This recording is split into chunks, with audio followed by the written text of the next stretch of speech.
لبيك اللهم لبيك لبيك لا شريك لك لبيك إن الحمد والنعمة لك والملك لا شريك لك. Assalamualaikum warahmatullahi wabarakatuh. Sobat muslim semuanya, ibadah haji merupakan kewajiban bagi setiap muslim.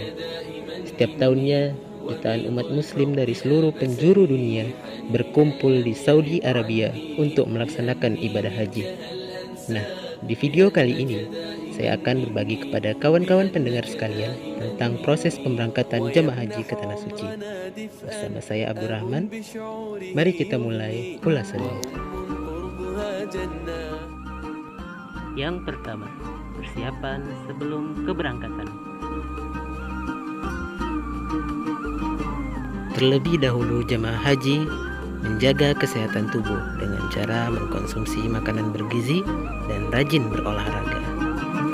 Selain itu juga, jemaah haji seharusnya menyelesaikan segala urusan sebelum pergi, menyiapkan bekal untuk keluarga yang ditinggalkan, menyiapkan barang-barang bawaan seperti dokumen, bekal, pakaian, dan obat-obatan, serta melaksanakan sholat sunnah safar dan berdoa untuk keselamatan selama ibadah. Berikutnya adalah proses selama perjalanan dari rumah menuju asrama haji. Selama perjalanan dari rumah menuju asrama haji, para jamaah diwajibkan untuk mengikuti arahan yang tertulis dalam surat panggilan dari Kemenak Kabupaten atau Kota, memperbanyak bacaan zikir, doa, dan bacaan talbiyah, serta menjamak dan mengqashar sholat, karena sudah berlaku hukum menjamak dan mengqashar sholat bagi musafir. Berikutnya adalah proses selama berada di asrama haji embarkasi.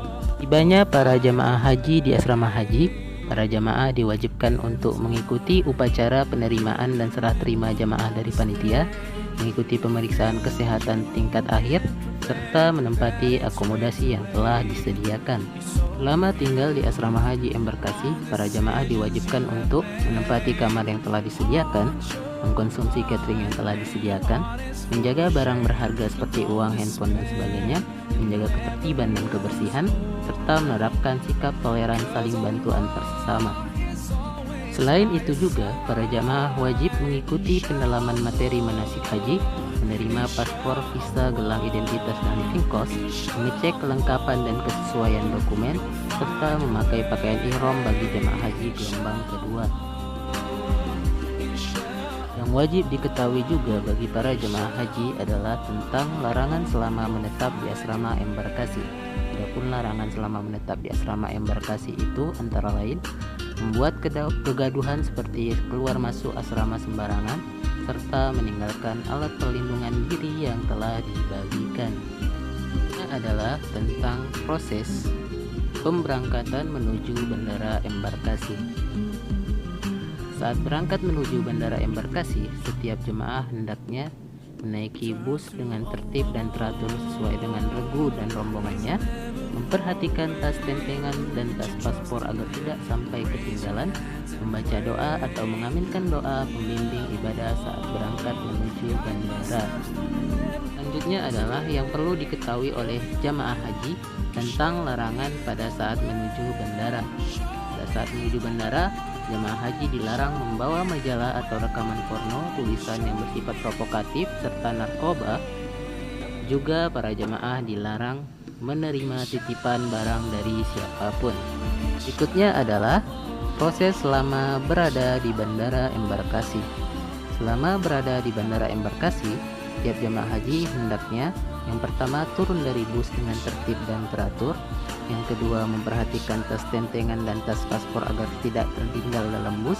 Dan yang terakhir adalah menaiki pesawat secara tertib dengan menunjukkan boarding pass-nya. Berikutnya, proses selama berada di pesawat terbang. Selama berada di pesawat terbang, para jamaah diwajibkan untuk yang pertama menaati petunjuk yang telah disampaikan oleh awak kabin dan petugas kloter.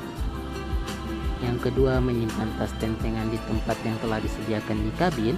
Yang ketiga, menggunakan sabuk pengaman dan duduk dengan tenang.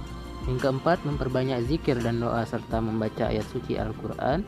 Yang kelima, memperhatikan tata cara menggunakan WC. Yang keenam, melihat petunjuk bila hendak buang air besar atau kecil. Yang ketujuh, bersuci dengan cara bertayamum. Yang kedelapan, membersihkan kloset dengan menekan tombol yang bertuliskan flush. Yang kesembilan, menjaga pakaian agar tetap bersih dan suci. Dan yang terakhir adalah menghubungi petugas kesehatan bila jemaah haji sedang sakit.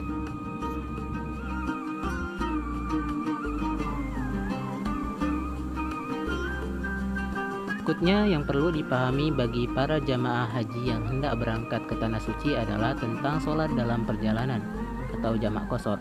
Sholat jamak qashar merupakan praktek menggabungkan dua sholat wajib secara bersamaan, memendekkan rakaat kedua sholat dari 4 menjadi 2 rakaat. Sholat jamak terbagi menjadi dua cara. Yang pertama jamak takdim, yang kedua jamak takhir. Jamak takdim merupakan cara menggabungkan dua sholat yang dilaksanakan pada waktu sholat yang pertama. Adapun jamak takhir adalah menggabungkan dua sholat yang dilaksanakan pada waktu sholat yang terakhir. Yang tak kalah penting diketahui bagi para jamaah haji adalah tentang tata cara bertayamum di pesawat. Ada dua cara. Yang pertama, tayamum dengan 1 kali tepukan, yaitu dengan menepukkan kedua telapak tangan ke dinding pesawat, lalu kedua telapak tangan tadi diusapkan ke muka, kemudian ke kedua tangan, mulai dari ujung jari sampai ke pergelangan tangan secara merata dan tidak terputus antara usapan muka dengan usapan kedua tangan tadi. Dan yang kedua, tayamum dengan 2 kali tepukan, yaitu menepukkan kedua telapak tangan ke dinding pesawat, lalu kedua telapak tangan tadi disapukan ke muka, kemudian tangan ditepukkan kembali ke tempat yang lain dari tepukan pertama. Berikutnya, yang perlu diketahui juga tentang sah atau tidaknya sholat di pesawat. Ada dua pendapat. Yang pertama menyatakan bahwa sholat di atas pesawat itu tidak sah dengan alasan sulit menemukan air, kemudian debu yang digunakan itu tidak memenuhi syarat, serta sholatnya tidak menapak di bumi. Pendapat yang kedua menyatakan bahwa sah dengan alasan keadaan darurat. Kemudian adalah tentang tata cara berihram di pesawat.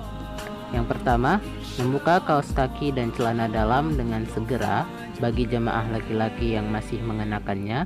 Dan yang kedua, melaksanakan niat ihram dengan niat dalam hati dan mengucapkannya dengan lisan. Demikianlah penjelasan dari saya, semoga bermanfaat bagi para pendengar sekalian. Saya akhiri dengan wabillahi taufiq wal hidayah. Assalamualaikum warahmatullahi wabarakatuh.